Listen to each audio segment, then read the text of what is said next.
I'd like it to be relaxing, calming, and amusing. I would like people to be a little bit amazed, to figure out how they work, to solve the problem of how it works. My name is David Roy.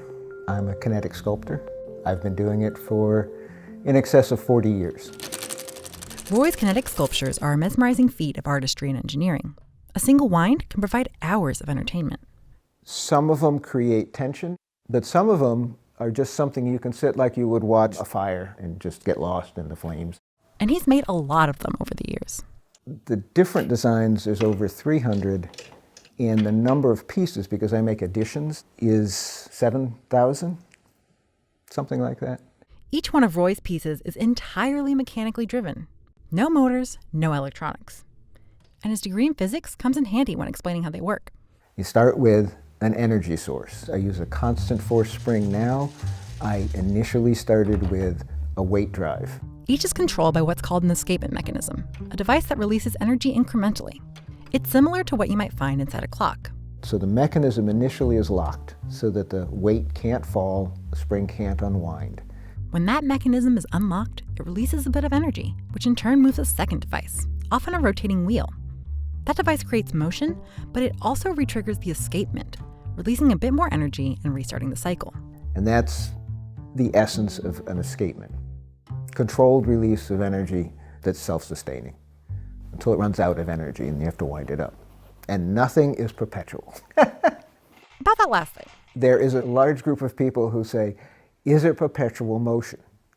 And of course, I was schooled in physics and I know that that isn't possible, so they're not. One of the key laws of physics is the conservation of energy. Which basically says the amount of energy you put into a system is exactly the amount you get out, one way or another. The user puts energy in by winding them up, and then the energy comes out in the motion, which is the part I want, but another way is in the sounds. That takes energy to create the sounds, but most of it, a lot of it gets lost in heat due to friction where the things are rotating and rubbing. Roy has tinkered with different mechanisms and materials to try to curtail some of that energy loss. So that's where it appears perpetual only because I work really hard to reduce friction and sound. Roy has always had a strong grasp of the science and the mechanics behind his work, but he needed a little help with the artistry. I mean, you can make a neat thing, but you have to make it work visually, and that was probably the hardest for me to learn over the years. And that was my mentor and tutor of my wife. In fact, it was David's wife, Margie, who sparked his initial interest in kinetic sculpture. Margie was a sculpture major at the Rhode Island School of Design, and she made a project that is 2 cogs and a wooden chain. And she put it on the wall, and she said, "This is my sculpture." And I said, "You can make a machine and call it a sculpture?" And she looked at me and she said, "Of course." And I said, "Okay." So it was that idea that you could make wooden machines and call them sculpture that totally rechanneled my creative ideas from the science world, the engineering world, to the art world. And it was all brand new and very exciting.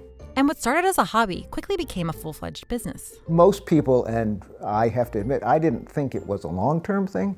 It was something we were doing because we could, we had no obligations, and I was playing. I was having a great time. Decades later, Roy is still making and selling kinetic sculptures. And his continued passion is due to one thing. I like to solve problems that I dream up. I created the first sculptures, and then they were noisy and annoying, and I wanted to make them quiet, so then I had to develop a mechanism that was quiet. And he did, in a piece called Anticipation. But the problem solving didn't stop there.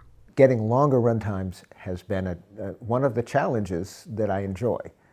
The first pieces, they ran for 20 minutes, 25 minutes. When I got that up to an hour, I thought I was in nirvana, and then it got to 3 hours. This is over years. This didn't happen quickly. The current piece, the longest one I've run, probably runs for 48 hours, 50 hours. But there's a cost to these long run times. What gets you the really long run times is really slow motion, which, it can be nice, but it just isn't as entertaining. In fact, that's another challenge Roy has set for himself over the years, to get his sculptures to produce all kinds of different motion. The initial ones were simple motion, just creating the motion. As I gained control, I developed ones that create patterns and optical patterns. And there's basically two circular wheels going in opposite directions or the same direction depending on the pattern. The next category that came were more the floating motion. I call that the bird motion, and that's where you'll get a motion up and down, back and forth, but straight line motion or spiral motion. Mixed amongst those, I've tried to do other ones that create randomness so that your optical pattern doesn't stay the same, it changes. These days, Roy is focused on creating chaotic motion in his pieces. Chaotic motion is motion that changes at unpredictable intervals. So it can go fast, it can go slow, but you can't tell when that's going to happen. And so chaotic motion, that's a term, it's well defined, it's used in physics, it's used in engineering, but to try to use it in art and to create a chaotic motion is extremely challenging. Roy was able to deliberately create chaotic motion for the first time a few years ago in a piece aptly named Chaos.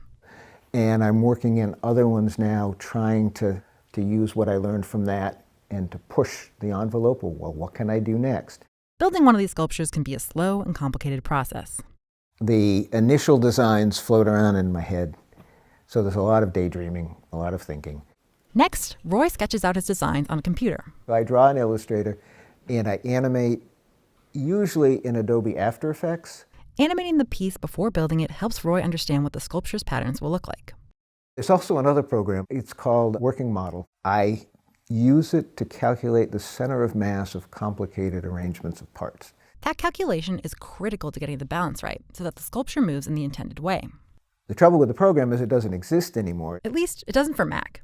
There hasn't been a current version for years, but Roy has a workaround. I buy really old iBooks, which are the last computers that would run it. So that is actually a key program, but it's one I live in fear that all my old computers are going to die one day and it won't work anymore, and I'm probably retired at that point. Roy tinkers in these computer programs until he's satisfied with the overall design. Then he sends a file over to a local woodworker who cuts out some of the individual parts on a CNC machine. The rest of it all has to be done by hand. The basic tools are drill press, sanders, and a bandsaw. And then there's all kinds of hand tools. I mean, hammers and hand drills and all of that. Roy uses these tools to build small parts like pulleys and levers, as well as to smooth out and finish off the larger machine-cut pieces. Once all the pieces are finished and stained, Roy then assembles and tests the sculptures. All of the large wooden parts have to be balanced because wood is not uniform.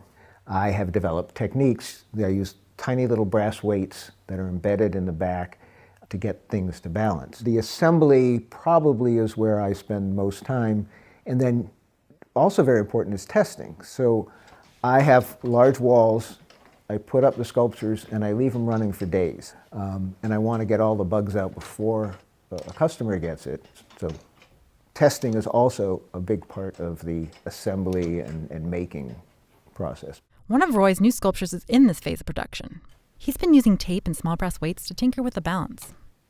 Eventually, I get an intuitive feel, but the only way to get that is by spending hours adding a weight, then standing and staring at it. My wife laughs. I just stand around and stare at sculptures all day, but that's how I learn and get a feel for what they need. After a sculpture is assembled, perfectly balanced and quality controlled, there's still one final step. So a big part of the design and the work is naming. And we have a list that we have kept of all different names that we've thought of over the years. Must have 200 or 300 names. Now we've used 200 or 300 names already. When a new son-in-law joined the family, he was fresh to the game and he was good. He got several right off the bat, but naming is difficult. From designing to tinkering to naming, the entire process can take a while. I have had pieces that started and took over a year or more. Some I put aside because I couldn't get what I liked and then went back to them after a while. And then some, I have an idea and it comes out right, and those are kind of boring because they just worked. And while it's frustrating when things don't work, Roy recognizes that it's all part of the process. The frustration is kind of nice to have because it makes the joy after better, but one follows the other. I don't think I've ever done a piece where I haven't been disappointed in it initially and then had to work through that and try to figure it out. And Roy's passion for finding creative solutions isn't slowing down anytime soon. I had a brother-in-law who, when we started this, he said, "This is great, but you're going to run out of ideas, and then what are you going to do?" And that was 40 years ago. It has just been one thing after another. I thought I would run out, but I'm, pushing 70 years old, and there's still lots that I want to do. So it's because of the problems. I like to solve the problems.